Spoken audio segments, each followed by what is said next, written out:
Floods के बारे में हमारी पार्टी ने ही मुद्दा उठाया था राज्यसभा में और डिस्कशन हुआ,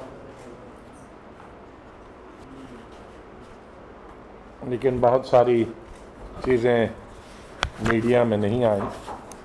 इस वक्त बहुत ही भयंकर फ्लड सिचुएशन पूरे देश में आई, विशेष रूप से पूरे नॉर्थ ईस्ट में, गुजरात में, असम में, हिमाचल, जम्मू कश्मीर, उत्तराखंड। लेकिन सबसे ज़्यादा इसका जो असर हुआ वो असम और पूरे नॉर्थ ईस्ट में और गुजरात के अंदर और राजस्थान के कुछ एरियाज। असम के अंदर फ्लड्स की वजह से 82 लोगों की मौत हुई 29 डिस्ट्रिक्ट में, और तकरीबन 26,000 घर बर्बाद हो गए।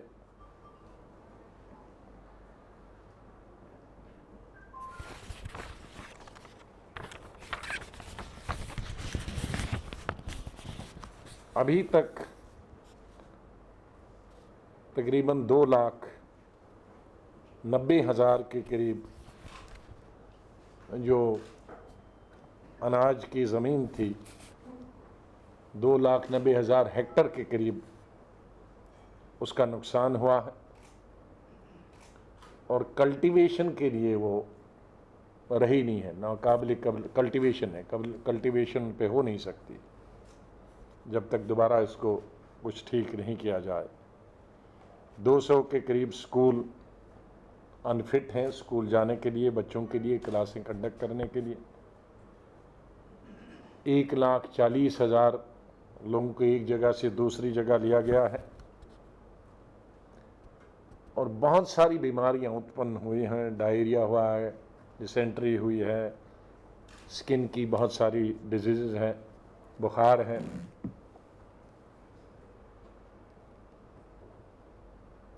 सरकार की तरफ से सिर्फ SDRF में जो मदद होती है 500 करोड़ वही दिया होता, और वो पूरा केंद्रीय सरकार का नहीं होता। उसमें आधा हिस्सा राज्य सरकार का होता है, आधा हिस्सा केंद्रीय सरकार का होता है। तो कोई टोटल 100% नहीं होता है वो केंद्रीय सरकार का। और SDRF होता है वो असली स्टेट खुद मांग करे तो उसका इस्तेमाल कर सकता है, उसकी कोई सेंट्रल गवर्नमेंट की ज़रूरत भी नहीं है, क्योंकि उसका वो दोनों पार्टनर। असली मदद होती है कि इसके ऊपर क्या दे दे। SDRF तब इस्तेमाल होता है कि जब छोटा मोटा घुटपुट, चाहे फ्लड की घटनाएं हों या कोई नेचुरल डिज़ास्टर हो उस वक्त। लेकिन इस तरह का जब गंभीर फ्लड हो तो गवर्नमेंट ऑफ इंडिया अपनी तरफ से पैसा देता है, वो नहीं दिया गया है। CAG की रिपोर्ट ने कहा है कि 60% जो है शॉर्टफॉल है सेंट्रल असिस्टेंस में, सेंट्रल फंड्स में, जिससे फ्लड को टैकल किया जा सकता है। मतलब 60% और पैसा देना चाहिए, तब जाके फ्लड से जो नुकसान हुआ है उसकी थोड़ी सी भरपूरी की जा सकती।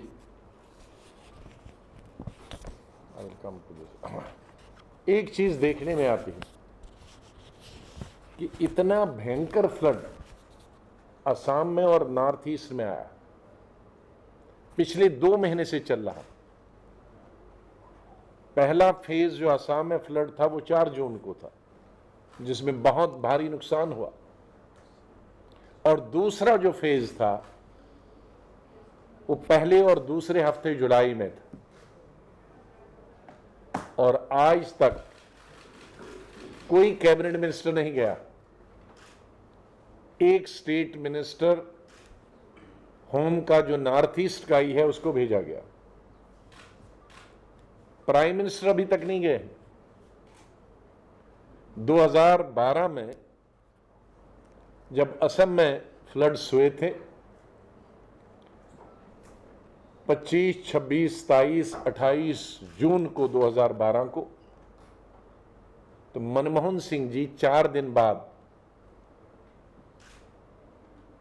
वहां चले गए थे, लेकिन अब इस दफा तकरीबन 1.25 महीने हो गए। पहले फेज में और आधा महीना सेकंड फेज में भी कोई कैबिनेट मिनिस्टर और माननीय प्रधानमंत्री जी अभी तक नहीं गए। जब सरकारें तोड़ने की बात आती है, असम में, बंगाल में, अरुणाचल प्रदेश में, मणिपुर में, तो सब मंत्री भाग जाते हैं। लेकिन जब उन लोगों को दुख होता है, पीड़ा होता है, बर्फ ये बरसात की वजह से फ्लड आते हैं, वो बेघर हो जाते हैं, बेज़मीन हो जाते हैं, उनके पास वो अपनी जान भी उनकी चली जाती है, स्कूल शिक्षा प्राप्त करने के लिए नहीं, रहने के लिए कोई जगह नहीं, तब कोई केंद्रीय सरकार की तरफ से कोई फोकस नॉर्थ ईस्ट पे होता नहीं। सिर्फ पॉलिटिकल पर्पस के लिए ये सरकार नॉर्थ ईस्ट को इस्तेमाल करती है। गुजरात के अंदर 128 लोगों की मृत्यु हुई भयंकर फ्लड्स की वजह से। 128 बहुत बड़ी संख्या होती है और 49 लोग तो एक ही डिस्ट्रिक्ट में, बनासकांठा में मारे गए।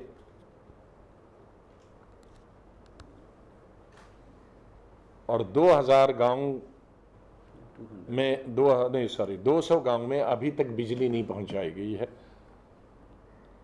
945 सड़कें अभी भी कट ऑफ है ट्रैफिक के लिए, जिसमें 5 नेशनल हाईवेज हैं और 31 स्टेट हाईवेज हैं। 80,000 लोगों को अभी एक जगह से सुरक्षित जगह लिया गया है फ्लड अफेक्टेड एरियाज से हटाकर, लेकिन हज़ारों लोगों को अभी इवैक्यूएट करना है, रेस्क्यू करना है फ्लड अफेक्टेड एरियाज से। बनासकांठा डिस्ट्रिक्ट बहुत अफेक्टेड है कि 17 आदमी तो एक ही परिवार के मारे गए। गुजरात के बारे में भी 2 पॉइंट मुझे बताना है। माननीय प्रधानमंत्री जी गए, लेकिन हेलीकॉप्टर से गए। वो 13 साल वहां के मुख्यमंत्री रहे हैं। उन्होंने जमीन कहीं टच नहीं की, नीचे कहीं नहीं उतरे। कांग्रेस के एमएलए के बारे में बताया जाता है कि वहां मौजूद नहीं है, कर्नाटक में। लेकिन मैं सवाल पूछता हूं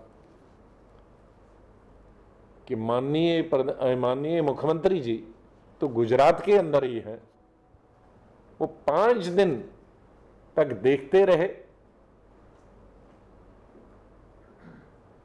लोग मरते रहे। जैसे मैंने कहा कि 17 लोग तो एक ही परिवार के बनासकांठा में गए।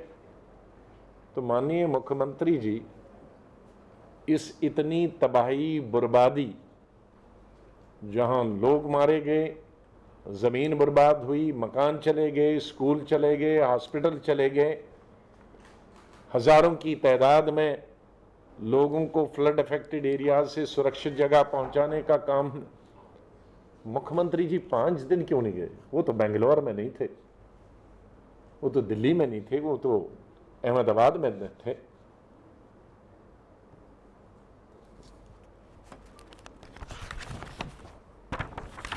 इसी तरह से वहाँ भी रिलीफ और रिहेबिलिटेशन के जितने पैसे देने चाहिए थे वो नहीं दिए जा रहे हैं।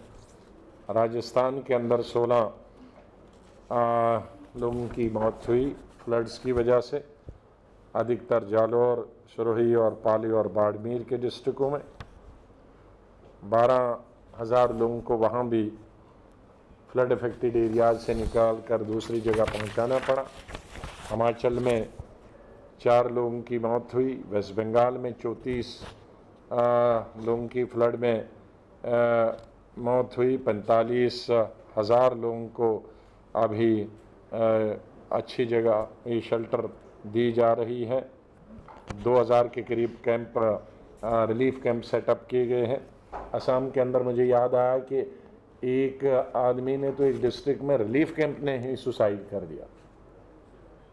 उसका मतलब है कि रिलीफ कैंप में भी जो रिलीफ नहीं मिलता है अच्छी तरह से, रिलीफ कैंप में लोग मरे, तो ये बहुत चिंता का विषय है। ऐसा असम के अंदर हुआ। इसी तरह से जम्मू कश्मीर में ठाठरी में डिस्ट्रिक्ट डोडा, वहाँ 6 लोग फ्लड की वजह से मर गए। उड़ीसा में 18 लोग फ्लड की वजह से मारे गए, लाइटनिंग की वजह से मारे गए, बिजली गिरने की वजह से।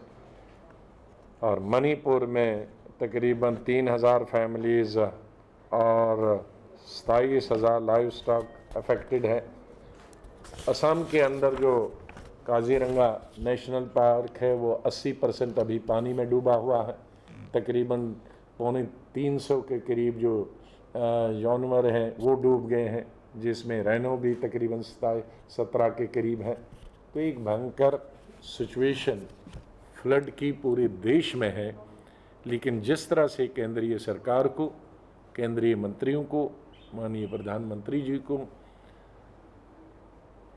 फ्लड से जो लोग प्रभावित लोग हुए हैं और जो स्टेटें हुई हैं, जिस तरह से उनको पैसा दिया जाना चाहिए था, रिलीफ और रिहेबिलिटेशन के काम करना चाहिए था, मदद दी जानी चाहिए थी, उसमें केंद्रीय सरकार पूरी तरह से असफल हुई है।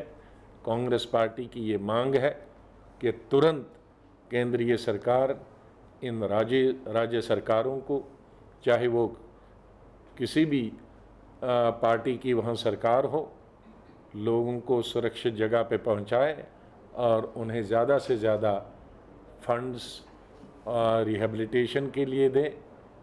और स्कूल्स जहाँ भी बर्बाद हुए हैं वहाँ स्कूलों को जल्दी तामीर किया जाए। और जो बीमारियाँ, विशेष रूप से असम के अंदर जो बीमारियाँ हैं, उसके लिए केंद्रीय स्वास्थ्य मंत्रालय को तुरंत, जैसे हमेशा पीछे होता रहा है, कि यहाँ केंद्रीय सरकार की तरफ से वहाँ टीमें पहुँचाए जाएं, डॉक्टरों की टीमें पहुँचाई जाएं, दवाइयाँ पहुँचाई जाएं, चाहे वो गुजरात हो, चाहे असम हो या दूसरे जगहें, ताकि जो बीमारियाँ उत्पन्न हो जाती हैं फ्लड के बाद उसमें कंट्रोल हो।